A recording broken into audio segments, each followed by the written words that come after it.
बाडरें भर पासे में सारियालो फसल पची तैयार थी हो, पर मुनासिब अघ न मिलण करे राइस मिल मालिकान ऐं वापारियुनि पारां हिकहटी करे नाजाइज़ मण ते किलो कटौती जे करे ग़रीब हारियुनि जा ॿई हथ मथे ते अची विया। नवाले सां नबी बख्श जुणेजो, अब्दुल हनान जुणेजो, कुर्बान जुणेजो, फौजी मसण ॿियनि हारियुनि चयो त हर साल जी हिन साल बि सारियालो फसल तैयार त थी वियो आहे, पर मुनासिब अघु न मिली रहियो आहे ऐं राइस मिल मालिकान ऐं वापारियुनि हिकहटी करे मण ते किलो कटौती करे हारियुनि जी ज़िंदगी बिठे अज़ाब में विझी छॾी आहे, पर कंहिं बि लाॻापियल ऑफिसर पारां को बि नोटिस न वरितो वियो आहे।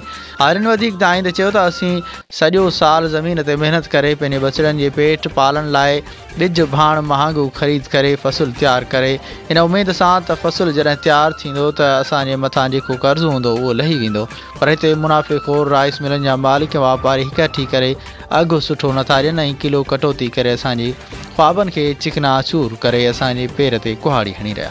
हिन चयो त हिन अमल जो हुकूमत नोटिस बि नथी वठे, न वरी सुप्रीम कोर्ट को एक्शन खयो आहे।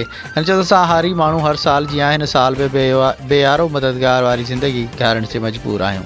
हिन चयो त असां हिन उमेद सां कर्ज़ु वठंदा आहियूं त सॼो साल महिनत करे फसल तैयार कंदा आहियूं, पर मुनासिब अघु मिलंदो त असीं पंहिंजो ज़रूरतूं बि पूरियूं कंदासीं, कर्ज़ बि लाहींदासीं ऐं कर्ज़ुनि खां पैसा वापसि कराईंदासीं। राइस मिल वापारी हिकठी करे असां सां वेसा घाती कंदा आहिनि। हुकूमत सुप्रीम कोर्ट ऑफ पाकिस्तान खां घुर कई त फ़ौरन असां ग़रीब हारियुनि सां ज़ुल्म थी रहियो आहे उनजो नोटिस वठी असां सां इंसाफ़ कयो वञे। ॿी सूरत में असीं हारी एक्शन कमेटी जे सर ते अण ऐलानियल बुख हड़ताल कंदासूं।